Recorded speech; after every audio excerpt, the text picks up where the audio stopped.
ចាជាដំបូងខ្ញុំសូមគោរពជម្រាបសួរលោកគ្រូអ្នកគ្រូក៏ដូចជាសួស្តីបងប្អូនថ្នាក់ទី11ទាំងអស់គ្នាខ្ញុំឈ្មោះជួនសីហាថ្ងៃនេះផងដែរខ្ញុំនឹងលើកយកពិសោធន៍ដែលស្ថិតនៅក្នុងកម្រិតថ្នាក់ទី11នៅចំពុកទី3មេរៀនទី1ចំណុចទី1ប្រតិកម្មអុកស៊ីដូរ៉េដូកម្មក្នុងសូលស្យូងទឹកក្រោមប្រធានបទប្រតិកម្មអុកស៊ីដូរ៉េដូកម្មរវាងលោហៈសង្កសីនិងសូលស្យូងទឹកដែងសូផាតចាអញ្ចឹងយើងបានដឹងរួចមកហើយប្រតិកម្មអុកស៊ីដូរ៉េដូកម្មគឺជាប្រតិកម្មទាំងឡាយណាដែលមាន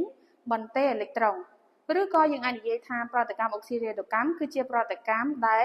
មានការចាប់យកនិងបោះបង់អេឡិចត្រូនដែលប្រភេទគីមីដែលចាប់យកអេឡិចត្រូនហៅថាអុកស៊ីតករងលំនាំរ៉េដូកម្មចំណែកឯប្រភេទគីមីដែលបោះបង់អេឡិចត្រូនហៅថារ៉េដូកររងលំនាំអុកស៊ីតកម្មចាអញ្ចឹងនៅក្នុងការធ្វើពិសោធន៍នេះផងដែរមានគោលបំណង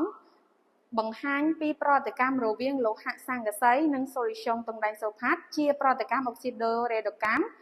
តាមរយៈការធ្វើពិសោធន៍ចាអញ្ចឹងមុននឹងឈានទៅដល់ការធ្វើពិសោធន៍យើងត្រូវចាមានស្រោមដៃអាវពិសោធន៍ម៉ាស់ដើម្បីការពារសុវត្ថិភាពក្នុងពេលធ្វើពិសោធន៍ចាបន្ទាប់ទៀតយើងមកមើលពីឧបករណ៍និងសារធាតុគីមីមានដូចជាស៊ីឡាំងក្រាតចាពីប៉ែតកែវបេសៀសារធាតុគីមីមានដូចជាចាសូលស្យូងទង់ដែងសូផាតដែលខ្ញុំបានពង្រាយវាមានកំហាប់ 1m ចាបន្ទាប់មកគឺលោហៈសង្កសីចាចូលដល់ដំណើរការពិសោធន៍ចាទី1គឺយើងត្រូវវាល់សូលស្យូងទង់ដែងសូផាតចំនួន50មីលីលីត្រដាក់ចូលទៅក្នុងកែវបេសៀ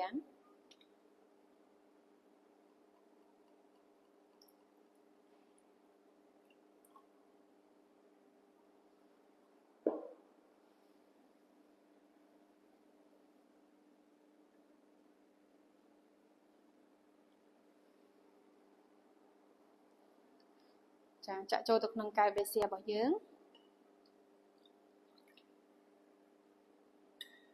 ចាបន្តមកទៀតគឺយើងត្រូវ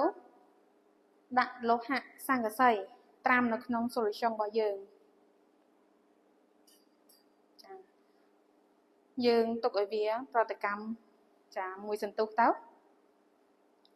ចាយើងទុកឲ្យវាប្រតិកម្មមួយសន្ទុះយើងសង្កេតមើលថាតើមានអ្វីកើតឡើងបន្ទាប់ពីយើងទុកឲ្យវាមានប្រតិកម្មមួយសន្ទុះក្រោយមកយើងស្រង់វាមកចាអញ្ចឹងឃើញថាបន្ទះសង្កសីរបស់យើងមុនពេលប្រតិកម្មវាមានពណ៌ប្រផេះចាក្រោយពេលប្រតិកម្មយើងសង្កេតឃើញថាមានកំណល់ពណ៌ក្រហមត្នោតមកតោងជាប់លើបន្ទះសង្កសី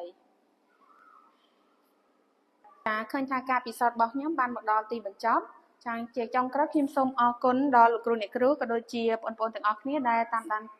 ទស្សនាការពិសោធន៍របស់ខ្ញុំតាំងពីដើមរហូតដល់ចប់ចាសូមជម្រាបលា